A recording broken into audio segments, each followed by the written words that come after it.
What's up, y'all? So what we're having going on is that, well, I bought a speaker. It's just a cheap little speaker from eBay. It's really snug in there. Pretty much it's very simple to use. It's like plug and play almost. But what you do is come to the battery. This is the battery. There's a bunch of parts that come before here, but it gives you the positive wire. You put in the positive and the negative, and then the ignition wire, which you could actually put in the positive.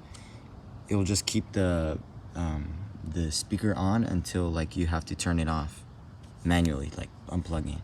But what the ignition does is when you turn the key, it turns on the speaker, which is awesome. And like the best part, the fuse box is right here, and the ignition fuse, you can plug it into that. So I plugged it in directly to the ignition fuse.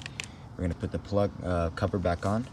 I wrapped around the wires, put in a rubber band, ran it through there, all the way under the gas tank, not touching this engine, because if it does, it's not going to end up well.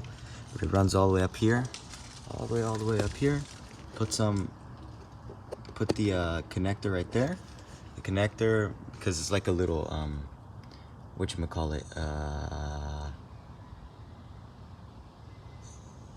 they just connect to each other. It's a separate connection to the speaker.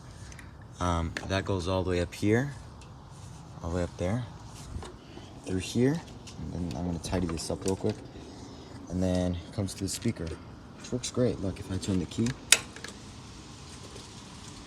I'm pretty sure I left it on off. Yeah, I left it on off. So you can turn it on right here. You have the radio, and you have Bluetooth, or aux, Bluetooth. You also have the plugs down there. It's also weather resistance, which is pretty nice, and universal, which is the best of the best part. And honestly, it's pretty loud. I can't play any music because unfortunately I'm gonna get copyrighted. But here it is. This is the antenna. And this is the Bluetooth antenna, which honestly I think is just the Bluetooth receiver in a heat shrink. But yeah, that's all. That's all we did today. And now we're gonna put the cover back on, slap it in, and that's all. That's all you do to the speaker. Just connect it, wire it up, and perfect.